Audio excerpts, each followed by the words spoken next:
তো আপনি দেখবেন প্রতি ওয়ার্ল্ড কাপের আগে কিছু না কিছু ঘটে আমাদের। সো এই জিনিসগুলো আমি অ্যাজ এ প্লেয়ার হিসেবে বলতে পারি 2-3টা ওয়ার্ল্ড কাপ যাই খেলছি আল্লাহর রহমতে ইফেক্ট পড়ে। এখন আমরা ওই যে অ্যাক্টিং করি যে না আমাদের কিছু হয় না, আমরা হেভি প্রফেশনাল ক্রিকেটার। তো এটা আপনারাও বোঝেন যে আমরা অ্যাক্টিং করি। মারামারি হয়নি না, দেখেন খেলাটা দুই দলই জিততে চেয়েছি আমরা, আর স্পেশালি আমরা শুরুটা ভালো করিনি। সো এরকম ক্রাঞ্চ মোমেন্টে আই অলওয়েজ ফিল করি যে আমার প্লেয়ারকে প্রোটেক্ট করার দায়িত্ব আমার।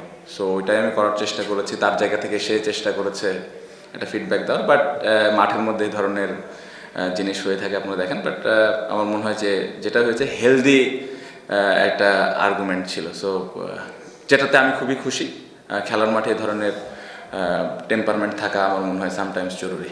সো আমি ওকে 3-4 ওভার আগে বলে রেখেছিলাম যে করা লাগতে পারে, কারণ আমরা রানটাই এত কম করেছি। আমার যেগুলো মেইন বোলার ছিল ওদেরকে আমার আগে ইউজ করতে হয়েছে, কারণ আমার উইকেট দরকার ছিল। সো আপনি দেখেন লাস্ট ওভারে এই এত কম রানের মতো লাস্ট ওভারে 10 রান আমাদের ছিল। সো ওই কারণেই আমি ওই রিস্কগুলো নিয়েছি। আমার হাতে খুব বেশি অপশন ছিল না, আর অহিনের ওপরে আমার পূর্ণ বিশ্বাস ছিল যে ও পারবে, এবং ও যেভাবে বল করেছে আই এম ভেরি হ্যাপি। কারণ এই ধরনের টুর্নামেন্ট খেলার এক্সপিরিয়েন্স কম, পাশাপাশি এরকম একটা কঠিন সময়ে বল করা এটা অনেক সাহসের ব্যাপার। সো ও যে সাহস করে বলটা করেছে এবং যেভাবে বল করেছে আমি ভেরি হ্যাপি। আমি মনে করি যে সামনের দিকে ও যেভাবে চ্যালেঞ্জ নেওয়া শুরু করেছে, সামনের দিকে ওর ক্যারিয়ারের জন্য বা বাংলাদেশ ক্রিকেটের জন্য ভালো একটা অলরাউন্ডার তৈরি হচ্ছে আমি মনে করি, ও যদি ঠিকমতো ওর ওয়ার্ক এথিক, ওর সব কিছু ঠিকমতো করে।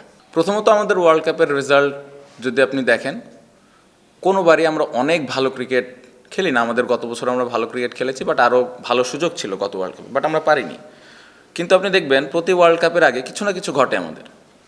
সো এই জিনিসগুলো আমি অ্যাজ এ প্লেয়ার হিসেবে বলতে পারি 2-3টা ওয়ার্ল্ড কাপ যাই খেলছি আল্লাহর রহমতে ইফেক্ট পড়ে। এখন আমরা ওই যে অ্যাক্টিং করি যে না আমাদের কিছু হয় না, আমরা হেভি প্রফেশনাল ক্রিকেটার। তো এটা আপনারাও বোঝেন যে আমরা অ্যাক্টিং করি, এটা ইটস নট ইজি। সো আমার কাছে মনে হয় যে প্লেয়ার স্টিল চেষ্টা করে যে ওইটাকে কীভাবে দূরে রেখে আমি পারফর্ম করি টিমের জন্য, দলের জন্য। বাট এই জিনিসগুলো না হলে ভালো। বাট এই ব্যাপারটা আমি বলবো যে এটা আবার একটু আমাদের কন্ট্রোলেরও বাইরে। এটা কিভাবে হয়ে গেছে আমি ডিটেলে জানি না, বাট যেটা হচ্ছে এটা আসলে যে আমরা কন্ট্রোল করতে পারতেছি বা পারবো, আসলে কী ওয়েতে কন্ট্রোল করা যেত এই সম্পর্কে আমার আইডিয়া নাই। স্টিল আমি বলবো তারপরে ওই অ্যাক্টিং করে হলেও ভালো মন মানসিকতাটা নিয়ে ওয়ার্ল্ড কাপে যদি আমরা যাই, যেখানেই খেলি ওইখানে চেষ্টা করা উচিত যে কীভাবে আমি দলের হয়ে ভালো করতে পারি।